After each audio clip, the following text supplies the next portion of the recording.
So our session today is one of our after school specials. We've got 1 hour together and we will be focusing this hour on theory building. And so how we can get inside the heads of our young emerging early readers and really help them to make meaningful connections and expand their understandings and their knowledge as it relates to texts. So if we haven't met before, I'm Lisa. I'm the program manager for POPEY and a teacher consultant. And my lovely colleague Jen and I are co-presenting today. There's our emails down there if you don't have them already. If you got a pre-workshop email directing you to the handouts, that would have been here on our website at the Professional Learning Watering Can. Once Jen takes over presenting, I will put links to the handouts into the chat box as well, just as a backup for anybody who didn't get it or didn't get a chance to access it before our session.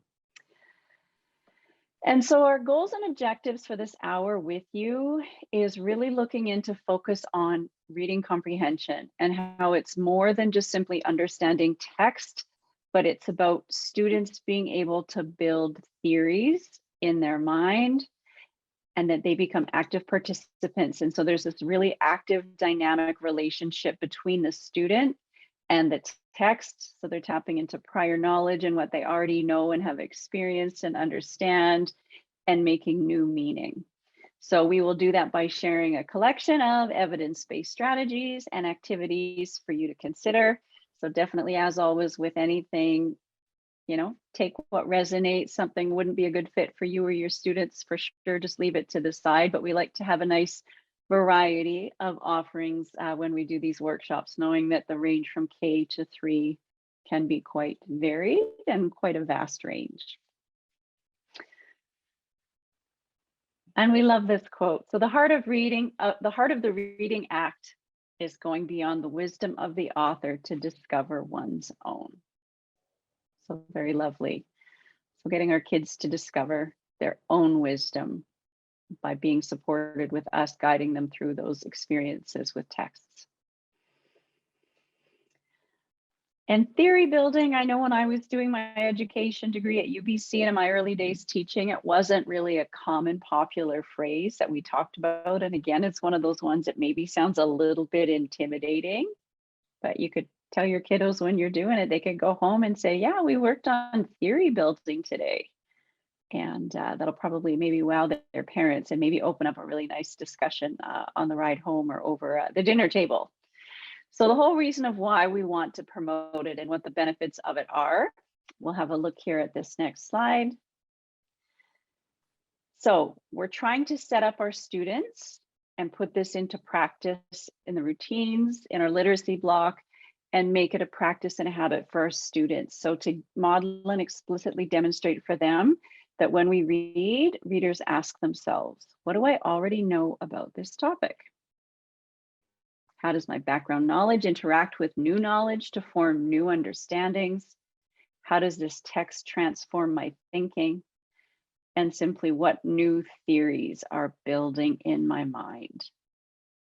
So it's really exciting. I find it really exciting to look at it this way. This kind of rises up from the level of getting the early foundational skills of phonics, phonological awareness. This obviously is rising up when they already have some reading skill. And we're talking about comprehension here and everything that's happening in our brains to make meaning and build on our understanding. And Jen's going to walk us through that in a little more depth as we move forward. Thanks, Lisa. The exciting part about reading, the fun part about reading is the meaning making. So the more that we talk to our students about the importance of constantly thinking about meaning, making meaning of the text, considering what they already know about the text, connecting with that text, that the relationship between our students and text that Lisa was mentioning earlier. So important for us to make explicit for our students so that they get to know that is the reason why we read, to make meaning, to build theories, to create understandings, to build new learnings in our brains. And I think that this is also quite a constant thing that we work on. We don't ever stop thinking about what we're reading. It's an iterative cycle. We consider our texts differently now when we're reading them from when we were maybe even 15 and reading the same text. I have an example that I can share with you from one time when I was camping with my family. And when we would go camping, we would all bring our big stacks of books because we were a very voracious reading family. And one time I ran out of books and it was just the most horrible thing. But my dad gave me a copy of his Jonathan Livingston Seagull by Richard Bach. And I read it because, it's accessible language.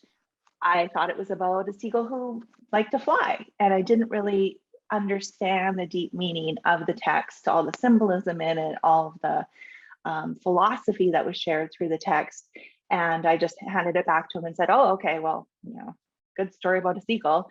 And it was only a couple of years ago that I picked it up again and I read it and I was like, wow, this is an amazing book.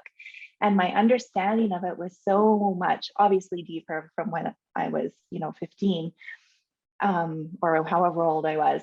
But also then I could have those conversations with my dad. I understand why you love that book so much. So just seeing how when we read books, we're constantly evolving our thinking, even picking up a book that I read a couple of years ago, my thinking would probably be changed and evolved from there. So that being said, what I'd like you to do now is think about this little video that I'm going to show you and how do you make sense of this video? And I'm going to ask you a couple of questions after you watch it. I can't see everyone, but I would love to know how you made sense of this video. How many people saw the geometric shapes as characters? You can give me a thumbs up. Okay, the ones that I can see. How many of you created some kind of plot in your mind about what was happening in this video? Okay, how many of you saw one of the triangles, the larger triangle, as an aggressor or an adult figure? Okay. And okay, you're mentioning in the chat box, so there was a plot, there was chasing. Oh, there's a hand raised. Yes, go ahead. I'll just have you unmute if you have a question there. I think it's my hand. Yes, go ahead, please. Interested in it. It just kind of, I based it around what was happening in my classroom today, sort of friendship issues. Oh, fantastic. Thank you for sharing that. Okay, so that is if you saw some kind of story and some characters and some kind of plot, you are like most people who took part in this experiment in the late 40s. And the whole point of this experiment was how we create that meaning ourselves. So there was no story here that was created for you. That was all what we created from, the speaker just said, personal experience, what they were thinking about, background knowledge, perhaps their own, understanding of story. So we created those things in our mind. And it's really interesting because we have that same relationship with text. So myself reading a text might, I know I would have a unique experience with that text. I would probably interpret it differently than Lisa would. I would probably bring in my background knowledge or my experiences to merge with the text to create my own unique experience and theory building through that. Okay, yes, there was a narrative thread there for sure. Thanks, Lisa. So we're gonna jump over to neurotransmitters a little bit and take a look at two neurotransmitters, dopamine and serotonin, because I bet your dopamine levels are increased right now because you are all, like the people that I can see on the video, were incredibly engaged in watching that video. And what we know about dopamine is it sustains our attention to complete tasks. So you were more engaged than if I had just put up even if I had just told a story, perhaps, because your brain was working really hard to interpret that. And then, of course, we have serotonin there, that when we have successful experiences, pleasurable experiences, when we reach goals, and have accomplishments, then our serotonin levels increase. So today, whoops, I went the wrong way. Sorry about that. So today we're going to be talking about those neurotransmitters in conjunction with reading. So we want our students to have those pleasurable reading experiences so that they can read for longer periods. And we want them to feel successful and proud of those reading accomplishments so that they want to continue to read.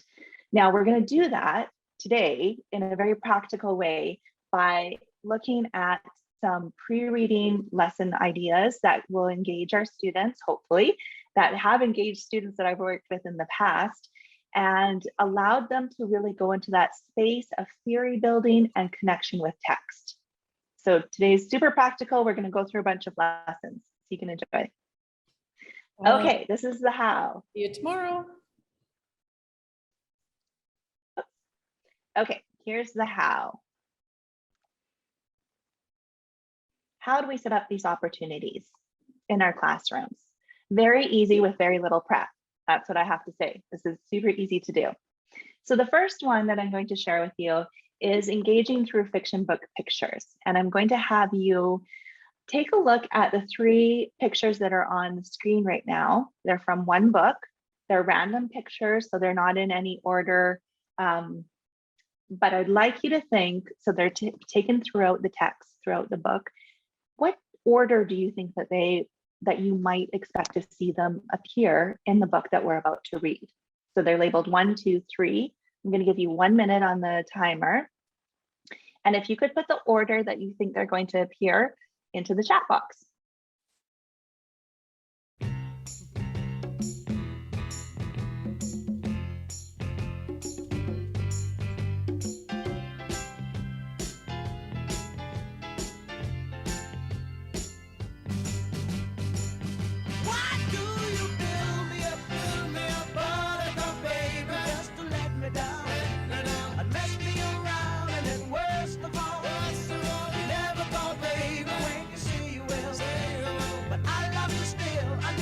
Okay, I have most people that said 1, 3, 2. So I'm going to continue with this and we'll see if we're correct. Okay, so the easy way, each time I share a lesson with you, I'm going to show the process so that you can easily replicate in your classroom if you want to. You can do this with so many different books. This happens to be a wordless picture book, but you can do it with many, many different books. I would just photocopy a few pages that don't have words or they have words blacked out on them. And then give the students the pages and ask them to decide what is a possible sequence of events. The important part of this is that they do it in groups so they can discuss what they think, the theories that they're coming up with. They can listen to other people's perspectives and then come back together as a group and have each group explain why they chose the sequence that they did. Now, when you're reading the book, the students are going to be really engaged because they're going to be looking if their suggestion Theories. or their theories, Yeah. thanks Lisa, are confirmed through this. And the wonderful thing about these activities is they're really focused on creating that flexibility in thinking so that our students can get new information and change their mind and have new opinions and new theories. Okay, so I'm going to have you watch this book. It's a wordless picture book. And I'll ask you some questions about it. Okay, let's take a look at how you can adapt this same lesson that involves a little bit of writing. So I'm going to have you put into the chat box, what are you wondering about this picture? If I don't have a timer, just throw in your wonderings. What do you wonder about this picture?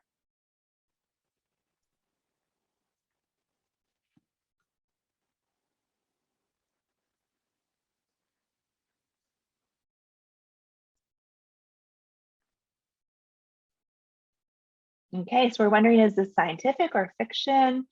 Who are those rubber duckies? Where did they come from? How warm is the water? Couple more wonderings. What is their significance? Oh, yes, rubber ducks, and then the realistic animals below, and how are they connected? Where's the turtle going? This is a combination of fiction and nonfiction, and both humans come into this story. All of your wonderings are so diverse and different. I hadn't really thought about the human aspect of it, and I didn't really notice that there was such a contrast between the rubber ducks and the real life animals below. So there's so much that you can do with this with your students. I'll show you the process of this. So I would definitely model this first with your students by holding up a picture from a story, and then what are you wondering, and then coming up with those wonderings together as a class.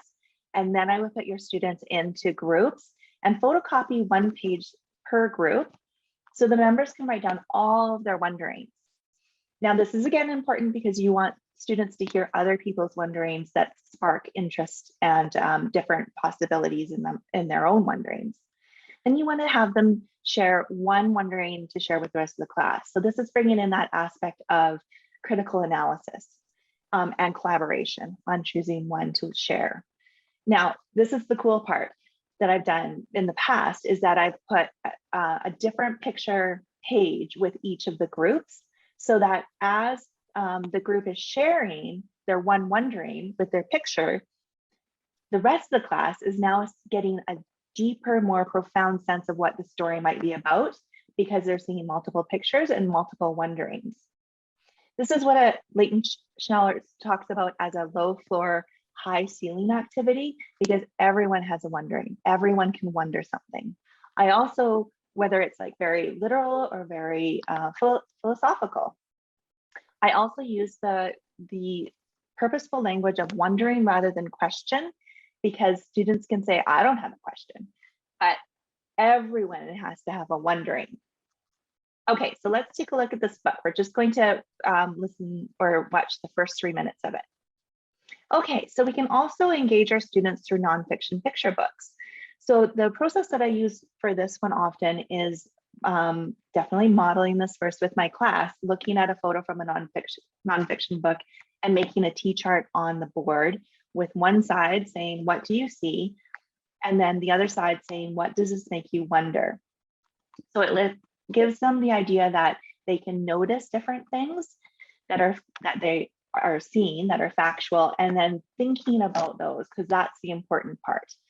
And then I would have the students again repeat this activity in a small group, or even perhaps individually, depending on your group, and then read the text connected to the page and discuss their wonderings. This is a really good activity to have our students notice text features as well. A lot of our students gloss over text features, but with nonfiction picture books, our text features are what are there to give us more information, to engage us more, and to provide information in multiple ways that we can learn it. So this is a good activity to really point out those text features. So what I'm going to have you do in the chat box is answer the question, what do you see? Okay. Quickly as you can, just 20 seconds. What do you see?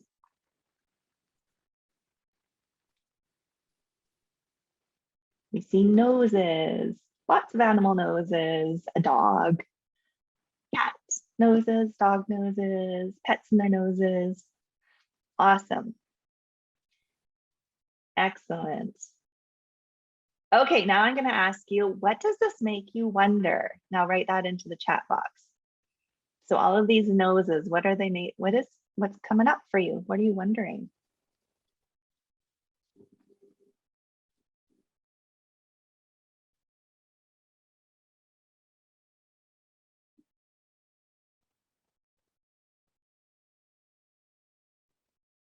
What's so interesting about them? Why are we learning about noses? How well can different animals smell? What's a sense of smell? Better sense of smell? What are they smelling? What are they sensing? Absolutely. So a lot of wondering that can go on beyond just this page here. So how I've set it up in the past is like this. So the T-chart, a police dog. What does that make me wonder? How does a dog become a police dog? So going beyond the text even, right? So noticing cat and dog's noses, I wonder if the shape matters on how well they smell. A lot of you mentioned that. Is there like a difference between how dogs and cats smell, which that page is all about, but what can we learn from that? And then of course the dog's nose looks scaly, and I wonder if that scaly texture provides protection for the dog. So a lot of wondering beyond that as a wonderful way to engage our students in nonfiction. Okay, so another activity that we can do, and this is using a narrative text, Secret of the Dance, which is a local text from the Alert Bay area of BC. What I would do here is, remember how we pulled out just pictures before? Now we're really going to focus on short, impactful parts of the story in words. So they don't have picture clues to go by now, but there's going to be some really important, significant parts of the story in each of the 6 boxes here. And I'm going to ask you, because you're going to go into breakout rooms and do this for a very, very short time, only 4 minutes. What do you wonder about your group's short text? So Lisa's named the breakout rooms either 1, 2, 3, 4, 5, or 6, so that you know which text you're going to be talking about and wondering about when you go in there. If you don't have a handout in front of you, you might want to take a quick screenshot or a photo of this page, or the slide, sorry. And then have someone in the group write down all the questions that you are brainstorming. And then as a group, remember the critical analysis part, decide which question is the most interesting that you're going to share with the rest of us when you come back from the breakout room. Okay, so we're going to open the breakout rooms. Notice which breakout, or sorry, notice the different sentences that we've pulled out here, and then brainstorm all the questions and choose one question that you're going to share, and you'll be back in 4 minutes to share it in the chat box with all of us. I would like you to think about what's going on in your brain when you're considering all of those different things. So what did you ask yourself when you had that short little sentence to think about, or part of a sentence? Or what did you pay attention to? Or what theory are you starting to form? So I'm going to give you a minute on the timer here. And if you could answer one of those questions or more than one, and just put it into the chat box, please, in the next minute.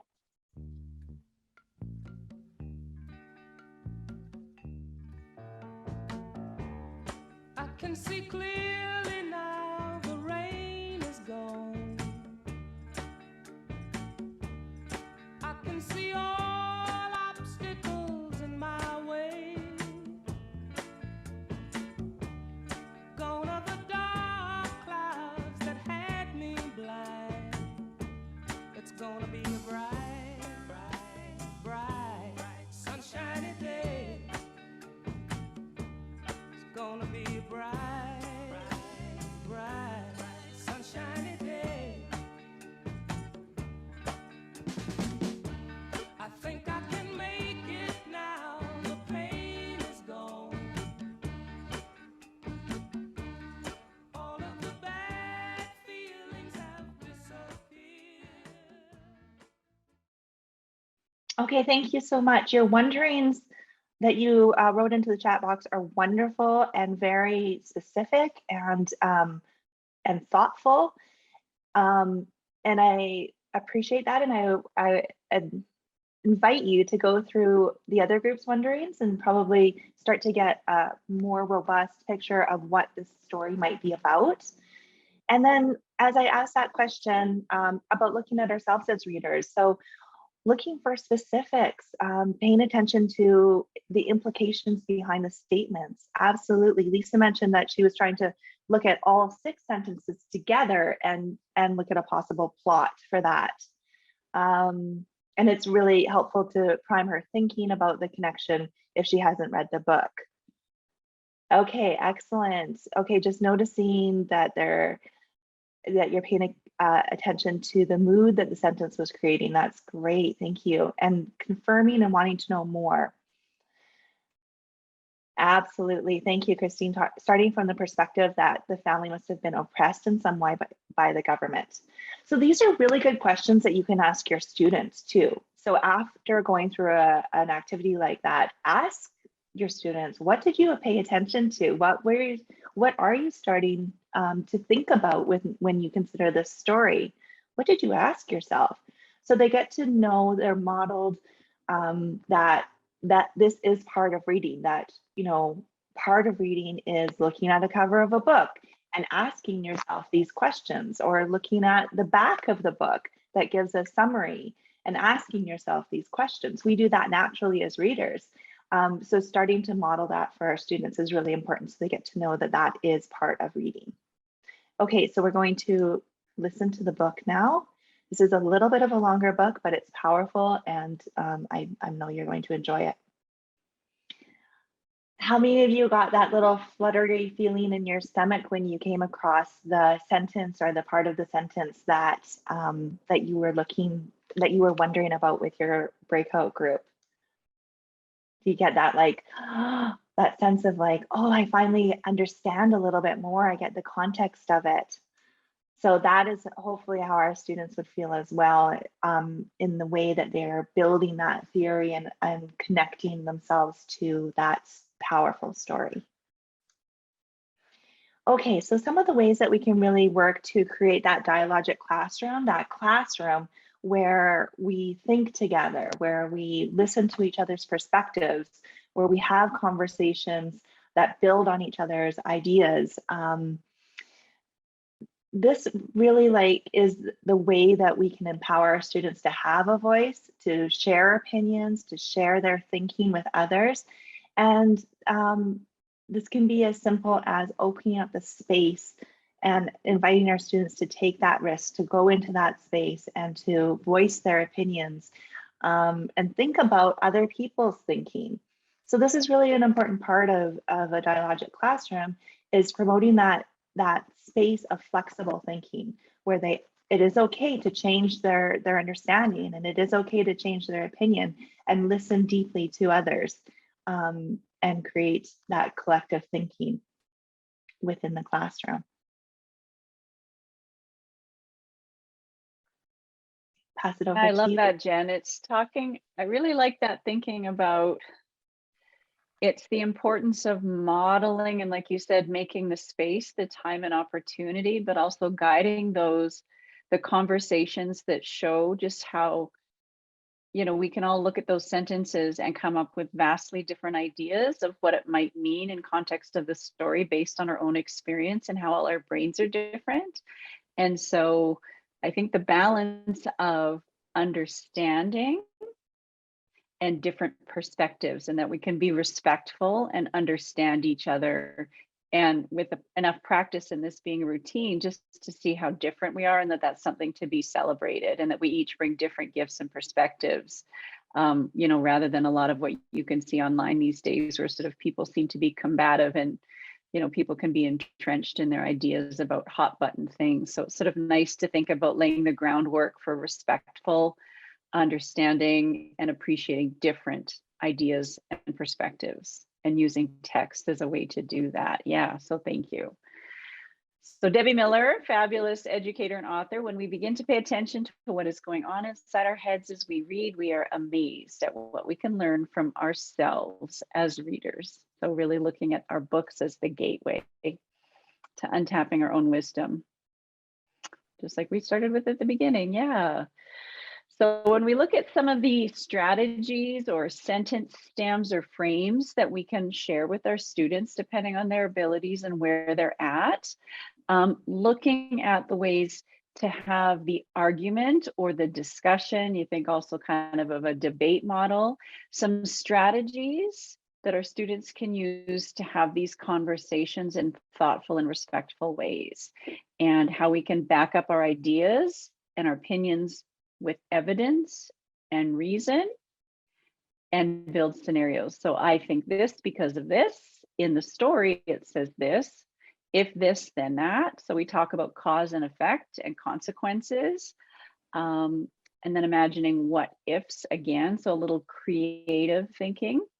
And then looking at what the counter argument would be. So some really, really rich, not only is it the dialogue and the conversation, but what that is a representation of the deeper thinking that's going on, and the real thoughtful and purposeful opportunities that we can set up for our students to think deeply in different ways with these scaffolded supports by modeling some of these strategies.